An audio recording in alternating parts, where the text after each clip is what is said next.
My name is Rachel Monroe, and I thought that most adults would be faithful. Close friends and family, I believed in the power of family, the purity of marriage, and the unbreakable bond between a mother and daughter. But life has a funny way of making you question what you think you know. And when everything around me fell apart, I had to find a new road without the people I thought would always be there. Daniel and I met in college. He was charming, ambitious, and had a quiet intensity that drew me in right away. We started dating in our junior year, and by the time we graduated, we were already talking about getting married. Daniel had just started working as a finance professional, and I was finishing up my degree in marketing. We were both young and hopeful, dreaming of a future full of possibilities. After 2 years, we got married in a small wedding in upstate New York. It was small, beautiful, and full of people who loved us. Everything I had hoped for. Carol, my mum, walked me down the aisle. She was my biggest fan, best friend, and someone I knew would always be there for me. She raised me by herself after my father died when I was 9 years old. We had a special bond that came from years of sharing tears, laughter, and life. I moved in with Daniel after the wedding. Our new home is in the suburbs, just outside of Boston. Even though we both had busy jobs, we found time for each other. On the weekends, I made pancakes for him and he cooked dinner. Though things weren't perfect, I was happy with my life until my mum slipped on ice and broke her hip during a particularly bad winter. She lived alone, and I couldn't imagine her going through recovery by herself. Daniel and I naturally offered to let her stay with us while she healed. It was only supposed to be for a short time, maybe 6 weeks at most. Things went well at first. Daniel and Carol got along great. They had always been friendly, and I was glad that she wasn't making him feel bad in our home. She was still recovering from surgery, and we took turns helping her with meals and doctor's appointments. I was proud of how helpful and patient Daniel was. He never complained. But then I started to notice little things. It all started with the late-night chats in the kitchen. Daniel would stay up with her and talk over tea or wine while I went to bed early because of work. He'd tell me they were just talking about life, about aging, about my childhood. "She's lonely," he'd say. "She needs someone to talk to." I brushed it off at first. It felt petty to be jealous of my husband spending time with my recovering mother, but then it happened more frequently. I started waking up in the middle of the night and realizing Daniel wasn't in bed. I'd go downstairs and find them laughing in the dim kitchen light, like they were old friends catching up, rather than a man and his mother-in-law. I confronted him one night. "You've been spending a lot of time with my mum," I said, trying to keep my tone light. "She's just easy to talk to." He replied, "You're always so busy with work these days." That stung. I was working long hours, sure, but I was doing it for our future, for our dreams. I started wondering if I was overreacting. Maybe I was just tired and stressed.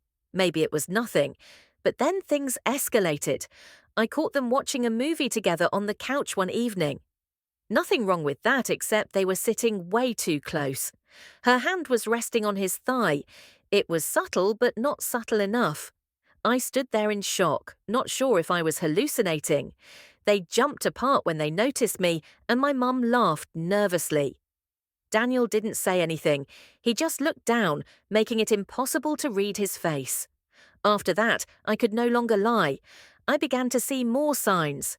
There were sly looks, inside jokes, and a strange energy between them that made my skin crawl. I love both of them and didn't want to believe that something was going on behind my back, but my gut told me it was true, so I told my best friend, Mia. She stood there and listened, then gave me a look I'll never forget. "Rachel," she said, "you need to get to the bottom of this. Whatever it is, you deserve to know the truth." So I made a choice. I went away for the weekend for a work vacation, but I didn't tell them I'd be back early because I needed to see it for myself. I needed to know the truth, even if it meant being hurt. When I walked into the house that Sunday night, I knew something wasn't right. The lights were dim, and soft jazz music was playing in the living room. I heard her laugh. I walked slowly down the hallway with my heart racing, and then I saw them.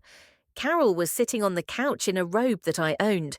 Daniel was sitting next to her and stroking her shoulders like it was nothing. When they saw me, they stopped moving. I looked at them with a dry throat. Daniel stood up quickly and asked, "What's going on?"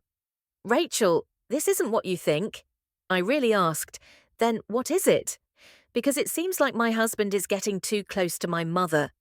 Carol stood there too and looked upset. "Rachel, this is getting hard. You shouldn't have let this happen.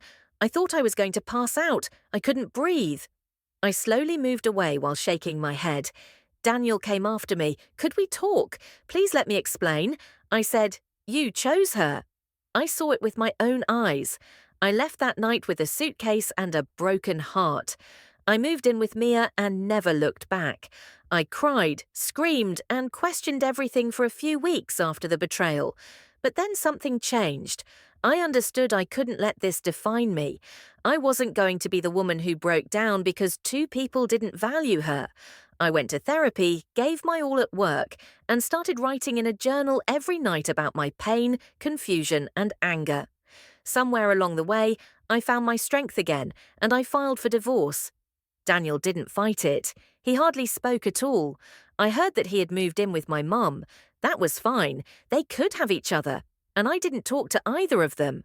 I had to do the hardest thing I've ever done because I needed time to heal and find out who I was again without the people who hurt me. I began taking art classes once more. It was always my dream to paint, but I stopped when life got too busy. It helped me heal now. I began to focus on what made me happy, met new people, and picked up new hobbies. After 6 months, I opened an online store selling handmade art and home decor. It did so well that I was shocked at how quickly it became popular. People could relate to my story, even though I never told them all of it. I called the shop because that's what I was doing. I claimed, "Getting back my life, my health, and my peace." I got an email from Daniel one day. It was long and full of sorrow. He told me that he understood he had made the worst mistake of his life when he broke up with Carol. He missed me and missed us. I didn't even think about it before answering. "You chose what to do." "Daniel, I choose myself now that I'm making mine.